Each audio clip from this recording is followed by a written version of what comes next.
poder es el único que habla y que es tu palabra, Señor, y es la Biblia la que diariamente nos debe a nosotros de llevar. Señor, todo esto te lo pedimos y te lo rogamos y te pedimos, perdona nuestra ingratitud, perdona nuestra vida, Señor, y perdona todo lo que hacemos. En el nombre de Jesús te pedimos, por favor, danos del entendimiento para poder profundizar acerca de tu palabra. Y sobre todo, Señor, ayúdanos a nunca dejar de seguir adelante en tu camino. Todo esto te lo pedimos en el nombre de Cristo Jesús. Amén y amén. Lucas 22, versículo 24 al versículo 30. Seamos siervos. El Seminario Teológico de Dallas ha formado durante más de 50 años pastores, maestros, evangelistas. Y algo muy importante o resaltante que va a ayudar mucho a introducirnos en este sermón es que precisamente en la entrada del seminario teológico no se encuentra un profesor con un escritorio lleno de libros. No se encuentra un teólogo predicando como en Inglaterra, donde está la estatua de George Whitefield. No. Está una estatua del Señor Jesucristo lavando los pies. Y si tú quieres verle la cara a esta estatua del Señor Jesucristo, te tienes que hincar para poder ver bien la cara. Y cuando se le preguntó al director emérito Dwight Pentecost y a varios cuál era el porqué de esta estatua, la respuesta fue muy sencilla. Todos los pastores, todos los teólogos, todas las personas que vienen a formarse aquí, tienen que tener el pleno entendimiento de que lo están haciendo para servir a los demás. Porque esa fue la gran comisión y el gran comportamiento que el Señor Jesucristo nos dejó y que podemos ver en este pasaje. Nuestros puntos a tratar el día de hoy serán tres: una percepción no adecuada, la realidad de Cristo y la recompensa. Entonces, introduzcámonos en este precioso pasaje.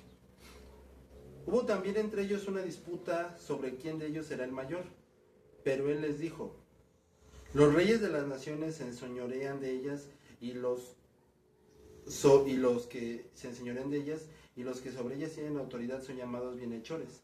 Mas no así en ustedes, sino que el mayor entre ustedes como el más joven y el que dirige como el que sirve. Porque ¿cuál es mayor, el que se sienta a la mesa o el que sirve? No es el que se sienta a la mesa, mas yo estoy entre ustedes como el que sirve. Pero ustedes son los que han permanecido conmigo en mis pruebas. Entonces yo les asigno un reino como mi Padre me lo asignó a mí, para que coman, beban a mi mesa en mi reino y se sienten en tronos juzgando a las 12 tribus de Israel. Cristo estaba por enfrentar su muerte. Y no por eso dejó de pensar en sus discípulos.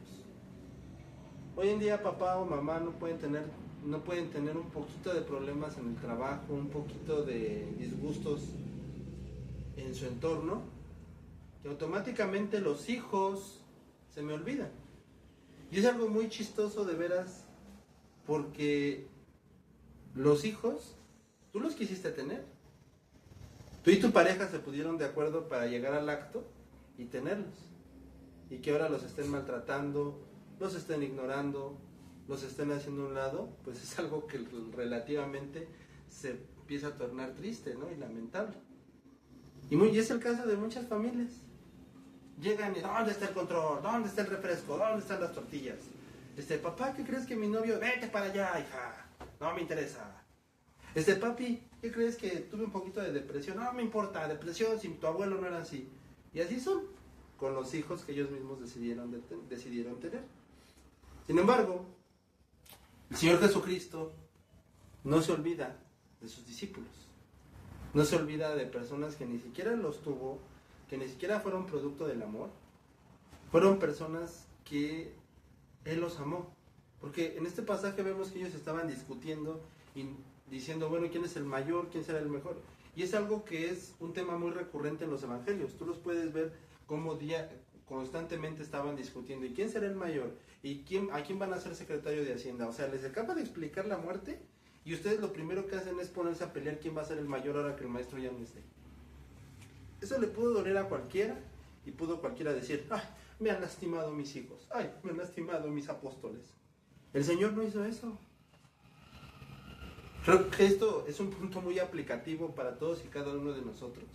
Para que nosotros entremos, hermanos, y nos demos cuenta en este punto de este punto que estamos empezando, que es la perfección no adecuada, nos demos cuenta de verdad cómo estas cosas, en serio, nos tienen que recordar y nos tienen que mostrar cómo Cristo tuvo ese interés y ese amor por su pueblo, ese amor por los suyos.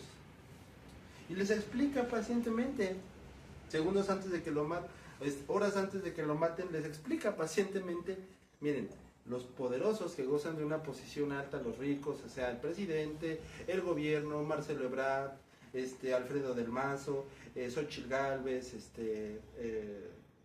Maínez, el presidente Andrés Manuel López Obrador, la presidenta Sheinbaum, para hacerlo más contextual, son aquellas personas que pues, tienen poder, los gobernantes, en aquellos años Herodes, el rey de Egipto, en fin. Todos ellos son los que gozan de una posición alta y de una posición influyente. Y los discípulos pues anhelaban eso. Y Él les empieza a explicar, bueno, así no es la cosa. Eso empezaba a chocar con la mentalidad de los apóstoles, porque ellos decían, bueno, Señor Jesucristo, si tú eres un rey, pues dame una posición de autoridad, ¿no? La misma de los presidentes. Entonces yo quiero que notes cómo ellos veían a Cristo a través de una perspectiva humana. Y más de una vez nosotros lo hemos visto. Vamos a citar un ejemplo. La Escritura dice en el Salmo 91, vida te demandó y tú se la diste. Y cualquiera puede decir, ¿ya viste? Allí dice que Dios me tiene que sanar. Y no solamente me tiene la obligación de sanarme porque vida me demandó y Él me la tiene que dar. Y eso no dice. Ese no es el significado del texto.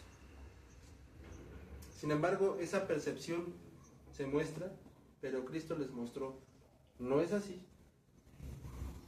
Esto nos recuerda Juan 18:36, mi reino no es de este mundo.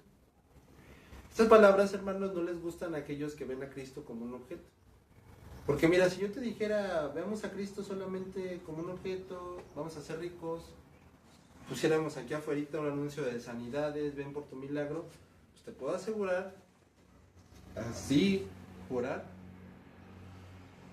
que se atasca de gente que viene a buscar a Cristo como un objeto. Esa era la perspectiva equivocada de los apóstoles, la perspectiva equivocada de muchos judíos. O sea, ellos decían, Él es un revolucionario que viene a liberarnos del yugo de los romanos. No, error. Él venía a liberarnos de nuestros pecados. Él venía, como bien dicen, el reino no es de este mundo. Y quiero decir la verdad que lo siento mucho para aquellos que pensábamos eso, que Cristo era eso, pero aquí no es el camino. Y entonces, ¿qué procede a mostrarles Cristo?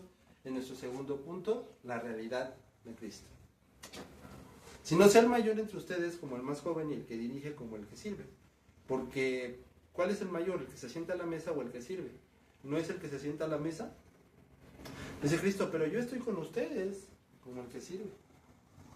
Entonces, contrariando todo pensamiento humano, Cristo les muestra, el más grande entre ustedes no es el poderoso, no es el más grande teólogo, no es el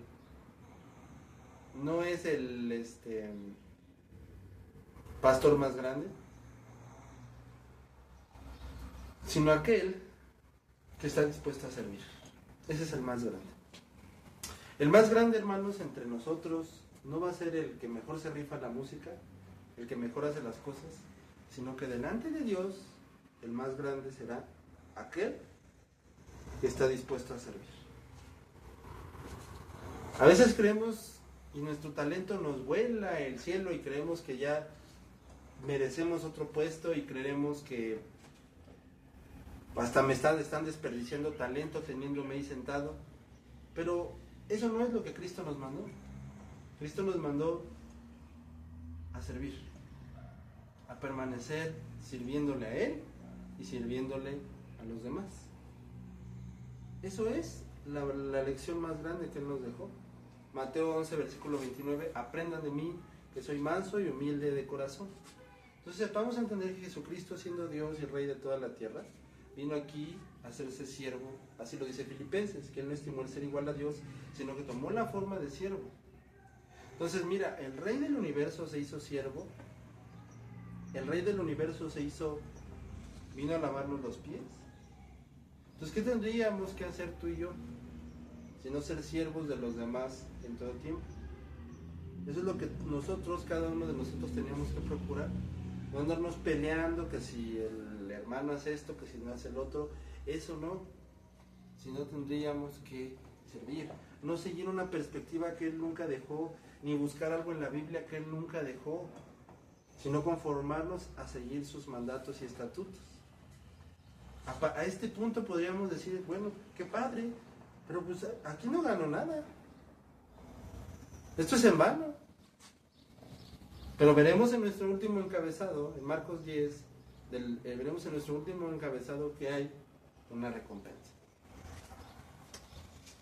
Marcos 10 del 29 al 30 dice, no hay ninguno que haya dejado casa o hermanos o hermanas o padre o madre o mujer o hijos o tierras por causa de mí y del evangelio que no reciba 100 veces más. En este pasaje Cristo está afirmándonos, colocándonos, clavándonos un punto muy esencial. Cristo está dejándonos una aplicación importantísima en este pasaje. Lo que hacen por mí no es en vano. Lo que tú estás haciendo por Cristo el día de hoy no es en vano. Nada que tú hagas por amor a Cristo es en vano. Nada. Nada. Nada. Porque Gálatas 6:9 ya lo dijo. No te canses de hacer el bien, es básico eso. Que a tu tiempo recogerás ese premio. ¿Cegarás? Apocalipsis 21 al 14 nos enseña que los apóstoles tendrán un estatus especial en el reino de Dios y se sentarán en tronos juzgando a las 12 tribus de Israel y sus nombres estarán en los 12 pilares de la muralla de la Nueva Jerusalén. Por lo tanto sabemos que todo aquel que haya servido, haya entregado por Cristo, el premio le espera. Mateo 25 de 35 al 40, porque tuve hambre y sed, tuve hambre y me diste de comer, tuve sed y me diste de beber. Fui forastero y me recogiste, estuve desnudo y me cubriste, enfermo y me visitaste en la cárcel y viniste a mí. Entonces los justos le responderán diciendo, Señor, cuando te vimos hambriento, te sustentamos o sediento y te dimos de beber, y cuando te vimos forastero y te recogimos o desnudo y te cubrimos, o cuando te vimos enfermo o en la cárcel venimos a ti. Y respondiendo el rey les dirá, de cierto les digo que en cuanto lo hiciste a uno de estos, a mis hermanos más pequeños, a mí me lo hicieron. Lo hicimos por Cristo y siempre hagamos por Cristo. Un vasito de agua, lo que sea, o sea, está poniéndonos estos ejemplos. Lo mínimo que hayas hecho, lo máximo que hayas hecho, todo eso contó y valió para el reino de Dios. Recordándonos que por supuesto que hay un premio esperándonos por Cristo y que hay una vida eterna que nos está esperando en el cielo, donde seremos recompensados de todo lo que hayamos hecho. Pero concluyendo nuestro mensaje del día de hoy, es muy claro que nuestro ejemplo es servir a los demás. Y que el más grande en el reino del Señor Jesucristo no será aquel que haya logrado grandes prodigios, sino aquel que verdaderamente haya servido a los demás y que a través de su vida haya mostrado el amor de Cristo. ¿Cómo? Sirviendo a los demás. Así que sirvamos por causa y amor de nuestro Salvador, creyendo en aquel que entregó su vida por nosotros, sabiendo que tenemos un reino prometido por nuestro Señor y nuestro Salvador, entendiendo que antes de partir a su muerte en la cruz, Cristo nos deja una lección básica e importante. Sirvan como yo les he servido. Despidámonos en oración. Padre, te damos gracias por el día de hoy. Te pedimos que tú seas hablando